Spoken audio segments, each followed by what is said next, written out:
kaponi. Magandang araw at magandang oras po sa mga kaponi natin sa ibang bansa. Ayan, nandito po tayo sa ating mini library. At syempre, kung mapapansin nyo, kasama natin si Kuya Gabo at si Tita Wanda. Siya po yung humahawak ng camera. Magay muna. Hi! Hello! Tita Wanda, hi muna. Hello po! Nagpatulong ho pala tayo kaponi sa kanila para maglinis po dito sa ating mini library. Kaya po natin nilinis, tinanggal po natin yung ibang mga libro.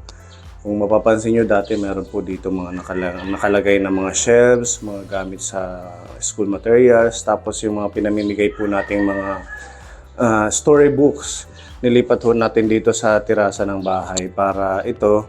We are planning ngayon na bisitahin sila Lorna at saka si Veronica. Dito na sila magstay habang nag-aaral pa po sila. Kasi doon sa lugar nila, dahil nga wala na po si Nanay Lilia, syempre silang dalawa na lang yung nasa bahay. Kaya gusto nating mas safe silang dalawa. At yun nga po, inalok po natin ito. Napag-usapan namin mag-asawa na ipagamit na lang para, di ba, mas okay dito. May CR naman, may ilaw. Kaya yun, nilinis po natin. Sa taas nito kaponi, pinaayos ko na kila Kuya Akil nung isang araw yung kisame. Yan, meron na pong kisame yan. Tapos dito, pipinturahan na lang ano, Tita Wanda. Oh, tapos, yung kahoy dyan. Yung hardiplex. Ay, hardiplex, oo. Yan. Tapos plano natin pag naka-ano tayo, naka-ano ng extra na pondo, papalagyan natin ng kisame.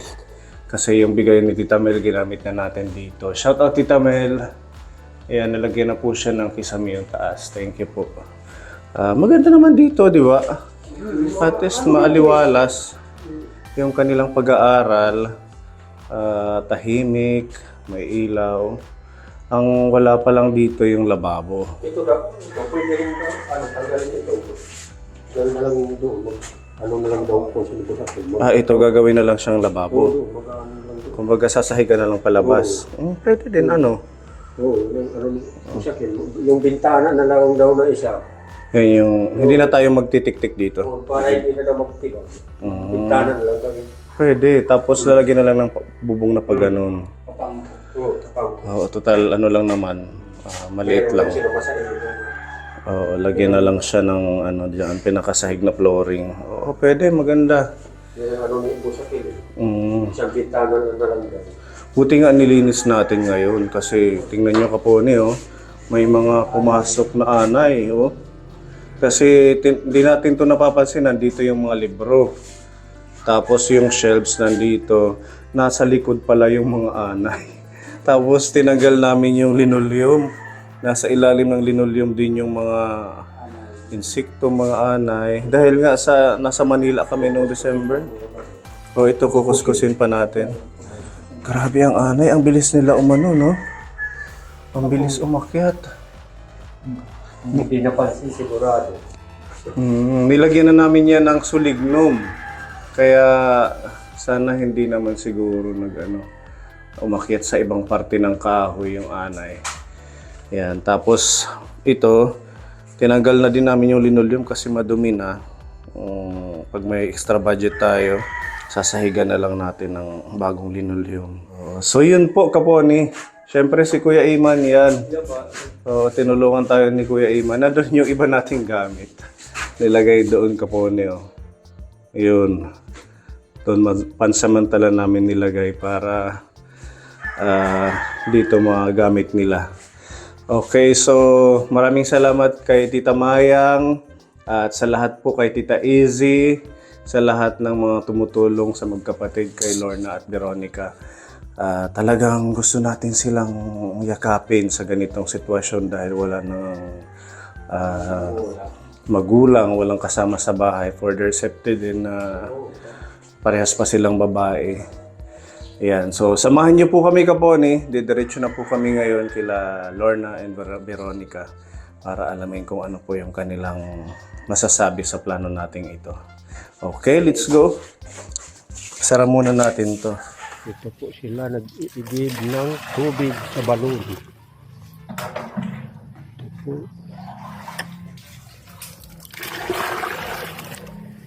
layo pala nung kinukuha ng tubig. Balon pala yung inaanohan nila.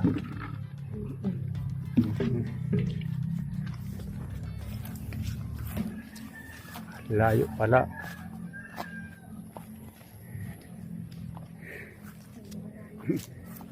Sakripisyo din yung pag ng tubig.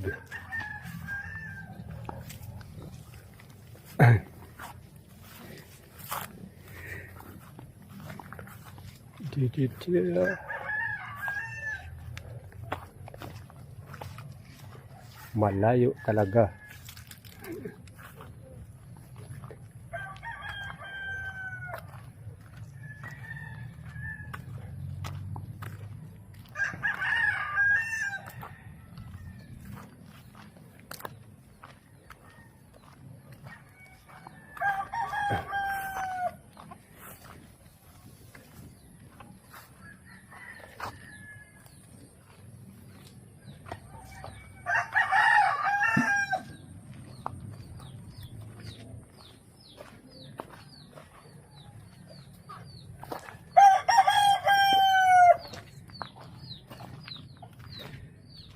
Malayo ng Igiba na ano. Oh, sakripisyado. Pero maganda, malamig doon yung tubig ano. Doon sa balon.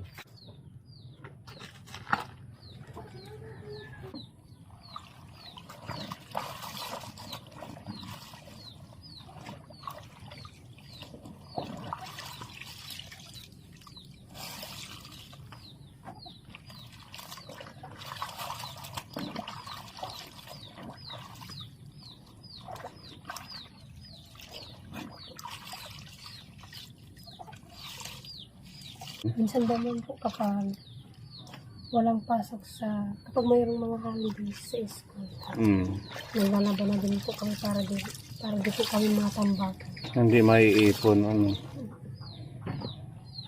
Nag-ano kayo, nagsasalitan kayo ni Lorna, ni ate mo. So po kapag maraming gawain sa school. Sa ngayon si Lorna nag-assignment. Kaya si Veronica yung naglalabada. Yung sa pagsasaing, ganun din. Nagsasalitan kayo. Depende na po yun kapag sino yung Kung sinong unang dumating. Opo, ganun din.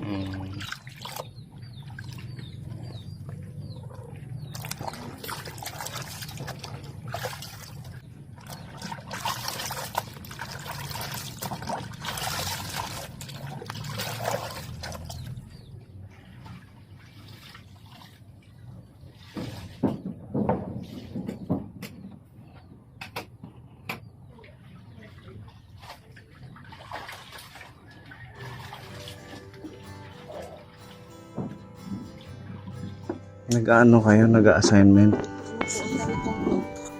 Projects. Maraming project. Ayan, ang ating ate Lorna at saka ate Veronica. Nung isang araw pa dapat kami pumunta dito. Kaso sabi ni ate Robin nasa school daw kayo lagi. Opo. Kahit tanghali, bihira na kayo umuwi. Hindi na po kami nakaka-uwi kasi nagsasama din po kasi kami. Tapos nagre-review na lang po kami dun. Oo, kasi ano lang naman, isang oras lang Opo, yata tapos ang uuwi. paglalakad pa po namin, nabalik din po. Okay na din yun. Isa sa pabalik-balik. So, hapon na lang kayo bumabalik dito. Opo. Kumusta ang pag-aaral niyo? Ba't nagtingin na? Okay naman. Parang hindi po okay. Bakit? Parang lately po, bumababa po yung namin sa school. Siguro po, hindi po nakakapag-focus po, ganun. Hindi pa po siguro. Delikado. Dami pong mga na-miss na mga activities. Dahil nga nung December, no? Nung Halos November and December po akong hindi nakapasok noon. Kaya Okay lang yun. Naintindihan naman ng mga teachers niya siguro kasi dumaan kayo sa ganong sitwasyon na wala si Nanay Lilia. At ngayon, mai-cope up nyo na lang yung mga na-miss nyong subject. Pwede ba yun? Yung pwede nyong mag-adjust kayo ng time? Na, ako po sir, nag-request lang po ako, nabigyan pa po ako ng time na ipasa po lahat yun, pero deadline na po talaga ngayong Monday. So kailangan mo maipasa lahat Opo. yung mga na-miss mo. Si Veronica, anong update sa'yo sa pag-aaral? Yung akin naman po, sir,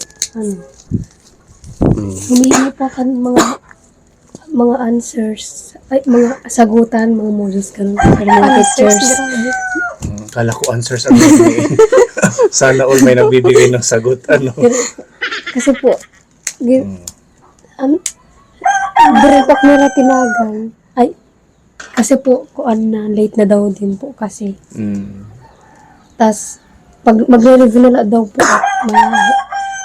hihiram ako ng mga papers ng mga kaklas para I-review mo na lang yung mga hindi mo na, kumbaga na-miss mo rin mga aralin. Opo.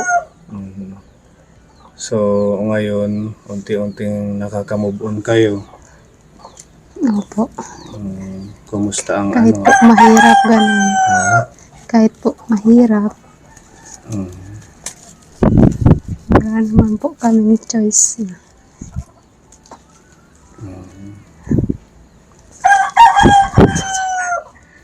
Nag 40 days na si nanay nyo. Opo, nung 15 po. Nung 15. Si ate Jessa nandito pa. Opo, nandun po sila ngayon sa Surok po, nagkagani. Nag-ano ng palay. Opo, Tawag doon. nagbubunot. Oo, ng pangtanim. Opo, Akala ko babalik siya after ng 40 days. opo. Di ba may anak siya doon? Anong sabi niya? Nagkukuan pa po, wala pa daw po kasi din pinapadala dun yung kapatid namin para po sana makatulong sa pagbalik niya, ganun. Yung pamasahe niya ang Opo. wala, kaya hindi siya makabalik ng Cagayan. So, ang ginagawa niya ngayon, nakiki ng tanim, Opo, palay. sir. Meron naman siyang sahod doon. Opo. Pati po yung bunso po namin. Si Jesus. Opo, ngayon po Sabad, yung weekends. Pupunta din po sana kami kaso yun nga po, damo po namin gagawin. Gagawin sa Opo. sa related sa school. Pupunta kayo doon sa taniman. Opo. Nagtatanim din kayo. Hindi po kayo marunong magtanim, yung magbunot lang po. Magbunot lang. Opo. Nag-iipon lang si Ate Jessa nyo ng pamasahe Pamasahe para po. makabalik na ng Cagayan. Pagkatapos nun, kayo na lang yung maiiwan dito. Opo. Kasi may nabalitaan kami na parang papaalisin yata kayo dito. Dahil nga sa igagamitin yung lupa. Ay, ewan po. Pero nasiman po nila. Hindi naman daw po sa kanila to. Kaya meron daw pong possibility na papaalisin din po. So po. Oo. Yun nga, hindi rin sigurado kung hanggang kailan kayo dito. Para hindi kayo mahirapan. Gusto namin na dun sana kayo sa library. Yung, di ba yung katabi ng bahay namin? Opo.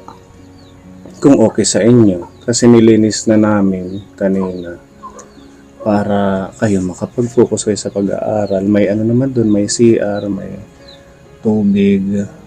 Okay naman, may tulugan, may taas. Ang inaano lang namin yung feedback nyo kung mag-a-agree kayo. Yun din yung ni Tita Mayang para kayo makapag-focus. Kumbaga yung safety nyo kasi dito kasi tingnan nyo. Kapag tinabingan lang nila yung mga Opo. butas. At saka parehas pa kayong babae. Kung ano yung sa tingin nyo. Di ba nabanggit ko na yun din sa inyo Opo. dati? Napag-isipan din po namin yun. Yung inaalala lang po namin, yung malayo po kasi yung paaralan dito.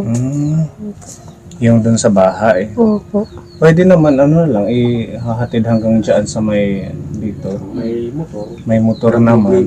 Nandito naman yung... Oo, si Tita Wanda, magkakamotor na to. Pwede kayong ihatid. Tapos pag... nyo lang kung anong oras uuwi. Pwede rin sunduin. Oo. Kasi lagi naman silang nandun sa bahay. At saka di ba hindi naman kayo umuwi na ng tanghali? Opo. So pag aalis kayo ng umaga, May hahatid pa sila. ha? May hahatid. Oh, may hatid pa sila, di ba? Or di ba, parang ano na rin yan, exercise sa umaga, mag-ano kayo, mag-walking. Tulad sa akin minsan. Oh, sige, tawan na naglalakad lang to papuntang bahay. Oh, para ma-monitor din yung sitwasyon ninyo na hindi kayo gusto kasi namin dahil talagang decided kayong mag-aaral na mapupusan din namin kayo sa inyong pag-aaral at saka doon tahimik, makakapag-concentrate kayo at saka hindi mainit. Opo. Tapos ito pwede nyong dalhin, ito yung napanalunan nyo. Opo. Christmas party. Di ba? Ano ang decision nyo? Winlatan. Sige po. Kapag Doon na lang. umuwi po si ate siguro. Aantayin nyo na lang muna na makauwi si ate Opo. nyo. So, ganun na lang. Aantayin nyo na lang na umuwi si ate nyo sa kayo lilipat. Opo. Wala siyang time or date kung kailan daw siya. Hindi naman po siya nagbigay ng kanan. Basta pag nagkaroon siya ng pamasahe, saka siya uuwi. Tapos, yun, tulungan na lang namin kayo maghakot. Diba, Tita Wanda? Yung ibang mga gamit nyo dito, sasakay natin ng tricycle. At doon sa bahay, so far, tahimik naman. Tsaka makakapag-concentrate kayo sa pag-aaral. Nakita nyo ba yung library doon, di ba? Opo. Yun, doon kayo tutuloy. Yung taas, pinalagyan ko ng kisame para hindi mainit. Maganda na, no? Ayos na doon. Konting ano na lang yun, konting... Oo, may shower. Oo, gagawa lang tayo ng lababo. Yung parang bintana doon, gagawin nila Kuya Akil. Para doon pwede kayo magsaing doon. Ang sa amin lang, mas yung security nyo, tsaka makapag-focus kayo sa pag-aaral. Nandun naman sila Ate Ruby. Pwede kayong magkwentuhan or ano pag wala kayong when sila busy. Ano lang, ano lang lahat. Kung isipin mo na lang ninyo na kami ay mga kuya nyo lang. Oo, hindi na kayo iba sa amin kaya inaalok namin tong opportunity na syempre makatulong sa inyo. Yan, at saka yung ating mga sponsors na tumutulong sa inyo, maalalayan kayo din. Kagaya niyan si Tita Mayang talagang gusto niya din na nandun kayo. Para syempre malapit. At the same time kung ano yung mga kailangan nyo sa school, kung ano yung kaya naming ibigay, may assist namin kayo. Tsaka safe pa. Diba? So okay sa inyo yun. Opo. Balak po namin sarang pumunta ngayon ni Veron mamayang hapon doon. Balak po namin dalawin. Pupunta kayo mamaya sa nilibingan ni nanay nyo. Opo. Pero lagi kayo nagbibisita doon. Opo. So, okay naman na naku-cope up nyo, nakaka-move on tayo. Unti-unti po. Lalo na't si nanay nyo lang naman talaga yung kasama nyo dito nung medyo malakas-lakas pa siya.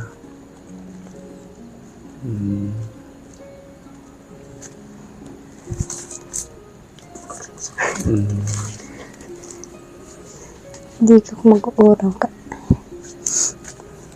Isipin nyo lang, si nanay nyo nandito lang yan, nagmamasid, tawag doon, tinitingnan kayo, ginagabayan. Basta mag-aral lang kayong mabuti, ano. At saka si Veronica, ipapa-check up ka daw namin. Actually, nung December pa to, nagulat siya. Kasi, di ba, nahihimatay siya. Meron tayong sponsor, nagbigay ng 1,500. Actually, nandito nga yung pera eh. Si Ate Ruby na lang yung magpapacheck up sa'yo. Hindi naman yung tutusukan ka ng kung ano-ano. Si Tita Marilu Zoriaga. Yan, meron siyang pinapaabot na pang check up mo na 1,500. Pag meron kayong bakanting time, yung wala kayong pasok, papasamahan kita kay Ate Ruby. Ano lang yung general check-up, igaganon lang yung siguro yung heart mo, kung normal, tapos yung, kasi nahihimatay siya nung huli. Siguro dahil nga din sa lungkot. Ano? Baka ordinary lang yun. Oo, ordinary lang yun. Isipin na lang natin ganun. Ano lang, concern lang si Tita Marie. Kaya niya naisipan na ipa-check up ka. Tapos ito, meron tayong blessing nung nung December dahil nga nasa Manila kami. Namatay din si Papa. Siguro napanood nyo naman yung Papa ni Tita Jubel nyo. Kaya hindi ako nakabalik kaagad sa inyo. Ayan, si Tita Easy, meron siyang pinapabigay na pang ano nyo to, pang allowance siguro. 4,000 pesos to Lorna and Veronica. Ayan, siguro tig 2,000 kayo. Or tig 2,000 kami. Joke lang. Ayan, 1,000, 2,000, ito, 1,000, 2,000. I-ano nyo na lang sa mga gagamitin sa school. Maraming salamat po. Napakalaking tulong po ito sa amin, lalo na po sa ngayon kasi hindi naman po kami nakakapaghanap buhay pa. And maraming salamat din po talaga.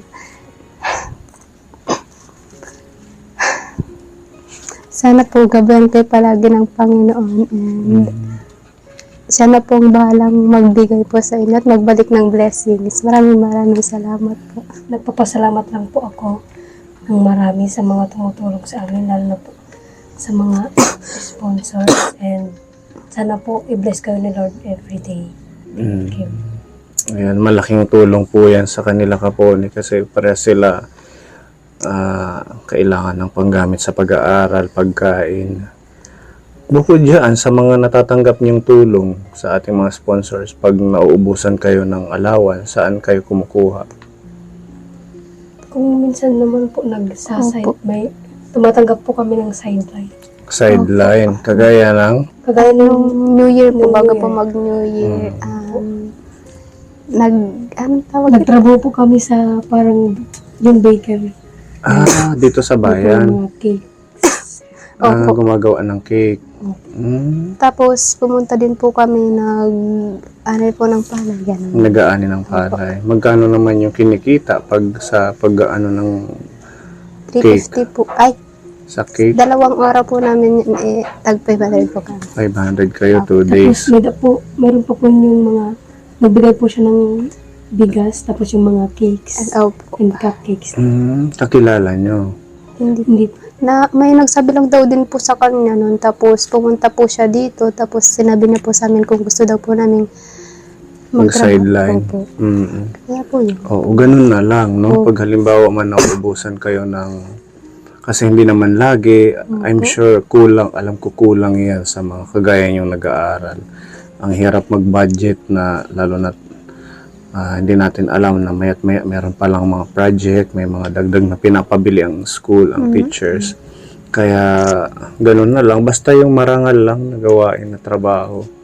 Yung pag-aani ng palay, yung paggagapas, yun din ang ginagawa niyo. Opo. Magkano ang ano niyo doon? 350 po isang araw. Isang araw. Opo. Oh, pwede na, di ba? Malaking tulong na. Yung 350 parang kung tutusin, mga pang 1 linggo na yun na pamasahe. Opo. Ang ano lang, pag lumipat sila, talagang mapapalayo ka ng konti kasi lalakad ng Kampisaw, tapos sa Lipgutan. Kasi yung school nila, Kalingatngan. Wala bang tricycle na... Diyan naman dumaan yung tricycle papunta rito. Pwede din sa may crossing, ano? Doon sila sa may eskwelahan mabantay. Diyan naman dumadaan din sila para. Siguro, pwede kayong mag-abang din dyan. Halimbawa, hindi kayo masundo, ano? Or mahatid doon. Sabi niyo, hindi na kayo masyadong nauwi pagtanghali. Magbabaon na lang kayo. Siguro sa umaga magsaing, ganun. Yung parang si Iman, ganun din ang ginagawa. Hindi siya umuwi ng tanghali. Sa hapon na din siya nag-uwi para...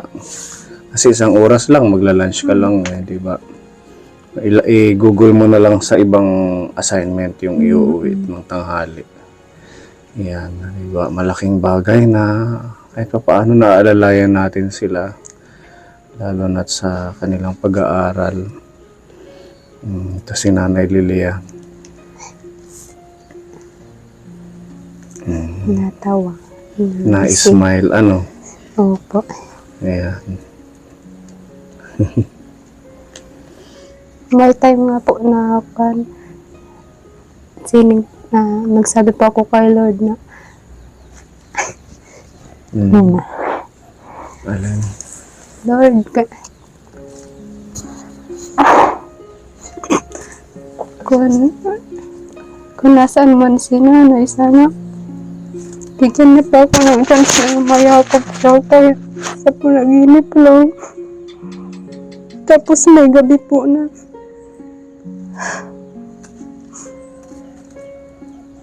napanaginipan ko po si Nanay. Tapos ang saya-saya niya po. Parang buhay na buhay po siya. Hindi po siya gaya nung nandito na sobrang nahihirapan po. Tapos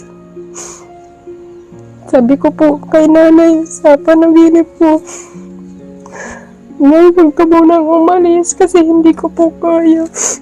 Hindi ko kaya, sabi ko sa kanya. Tapos sabi niya po, paano yan? Hanggang 40 days lang ang ikuan ko dito, sabi niya po. Sabi niya. Opo. Tapos, grabe po yung pagyakap po sa kanya ng paulit-ulit. Tapos umiiyak po ako. Tapos, bigla, nung nakuha na ko sa pagtulog ko, naninigis po yung katawan ko na umiiyak po talaga ako na gano'n. Kaya bumangon po ako, tapos hindi na po ako makatulog kasi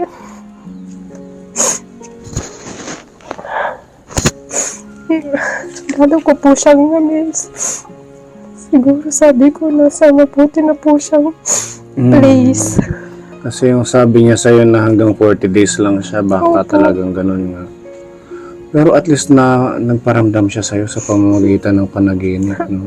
Meron pa po, dalawang beses po ata siyang nagpanaginip sa akin yung sa panaginip ko po, naka-oxygen pa po siya dito, yung nandito pa po siya, tapos sabi niya, nagugutom ako, gusto niya daw pang kumain, pero ayaw na yung lugaw na kinakain niya dati, gusto niya daw po yung kanin. Kaya po, pagka umaga po nagbigay po kami ng pagkain sa kanya.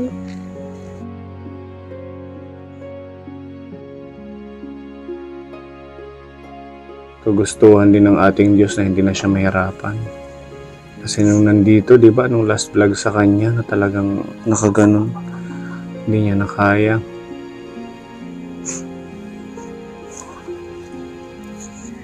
Isipin niyo na lang masaya na si nanay niyo ngayon.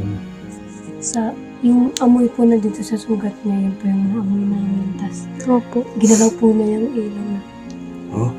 Opo, yung kon po. Itong ilaw? Opo. Ang lakas po nung amoy. Parang dumaan po siya, tapos ganun. Ganun pala, ano. Pero sa panaginip, hindi pa po siya nagpapanaginip. Hindi yan sa'yo magpaparamdam kasi ikaw yung medyo mahina. Tapos sabi niya, ayaw kong takutin si Veronica. Kapag meron pong mga time na namimiss ko po siya, nanonood po ako ng mga vlog po niya.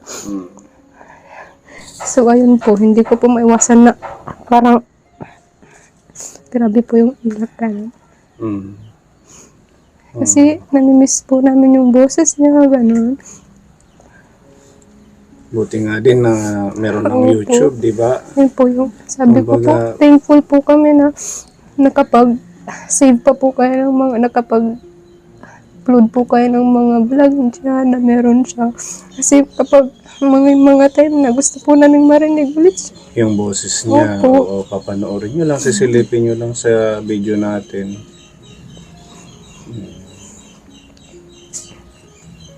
Mahal na mahal kayo ni Nanay Lilia. Opo.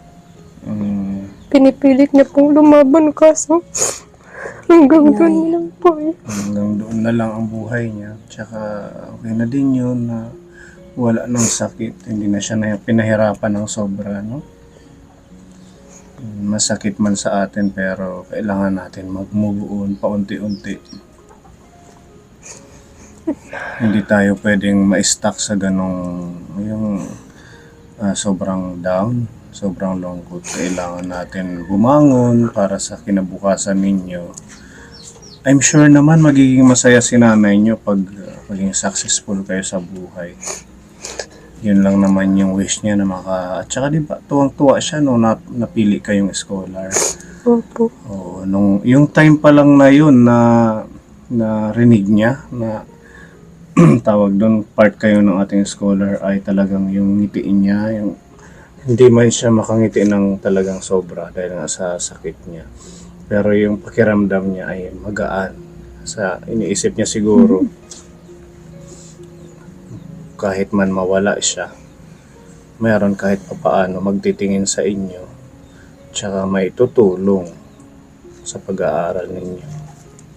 Ma-feel natin yung kalungkutan pag mag-isa. Opo. Siguro maganda i-focus nyo na lang sa pag-aaral, no? Tsaka libangin nyo yung sarili nyo.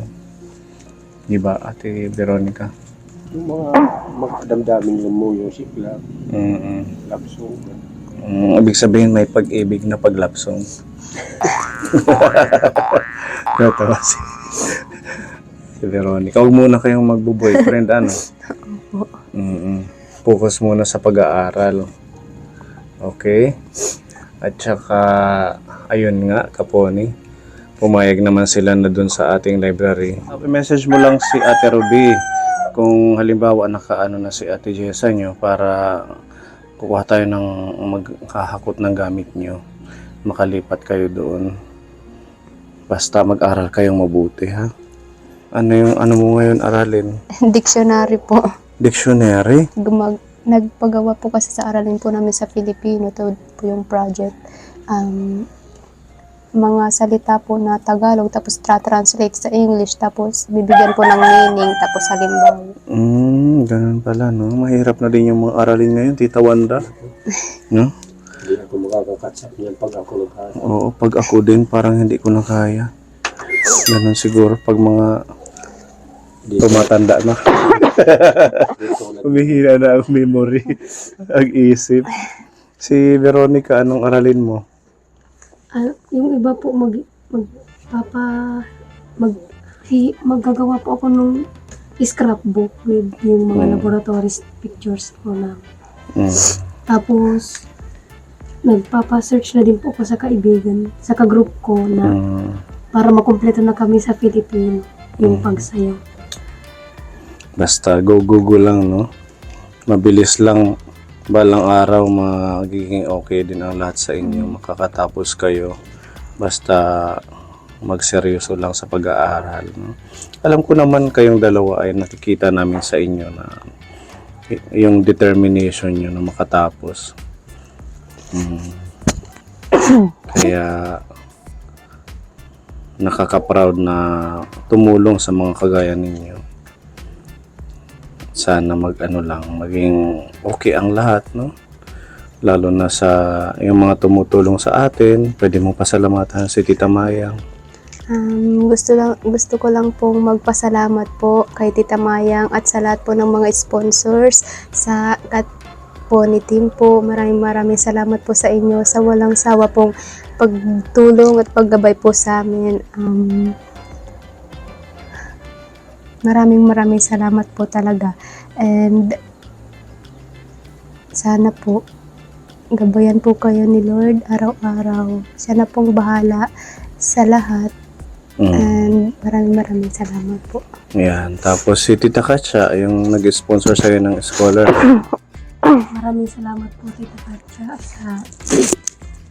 sa pagtulong sa akin, sa amin, sa pag-aaral po namin, tsaka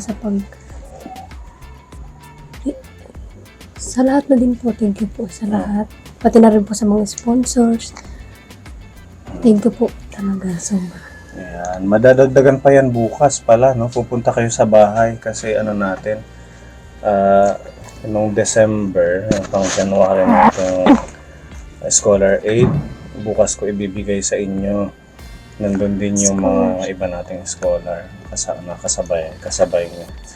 Okay? Para yan makadagdag sa mga pag-aaral, pagkain ninyo. 9 o'clock tayo bukas magla-live, no? Sige po. Sige. Punta na lang kayo. Yan, thank you so much po mga kaponi. Sa patuloy na suporta sa magkapatid. Yun nga po, tayo ay maglilipat soon. At salamat sa mga butihing sponsor natin na nagmamahal kay Veronica, kay Lorna, at syempre sa lahat ng mga nagpaabot ng financial support, prayers kay Nanay Lilia mula nung umpisa nating nakilala hanggang sa huling hantungan ay talagang hindi niyo po binitawan si Nanay Lilia. Patuloy po kayong nagmahal sa pamilyang ito. Naway ngayong bagong taon, ang wish ng Team Pony ng ating channel para sa kanila ay ma-continue yung mga pangarap ni Nanay Lilia ng kanilang nanay para sa kanilang dalawa ang makatapos at maging maayos ang kanilang sitwasyon. Siyempre, sa lahat ng mga Kapone sponsors natin, maraming salamat sa walang sawang pag-share ng blessings, lahat ng ating mga viewers, lahat ng ating mga hindi nag-skip ng ads. Thank you. Napakalaking bagay para sa ating channel ang Malingap. Ang mga kagaya na ito na talagang willing at yung eagerness nila na makatapos ay talagang nandiyan. Kaya hanggat nandito ang ating channel, patuloy po tayong lilingap at gagawa ng paraan para masustain yung kanilang pag-aaral. Kaya palakpakan natin muna ang ating mga sponsors. At yun nga po, magpapacheck up si Ate Veronica, sasamahan ni Ate Ruby sa kailan ba yung time na wala kang pasok? Next week po. Sem break po yun ng 1 week. Sem break nyo next week. Simula po. Pagkatapos po ng exam, Lunes, Martes po kasi yung exam namin. Sa Wednesday po, wala na. Yun na. Para ma-check up si Veronica, makita natin kung ano talaga. Wala naman yan. Hopefully, mag-pray ka lang. Diba? Ayan, Tita Marie, maraming salamat at babalik na lang po ulit tayo. I-update po namin sa inyo ang paglilipat po nila. Salamat po at God bless. Mabuhay po tayong lahat, Kaponi. Bye-bye po. Thank you so much sa lahat ng sponsors.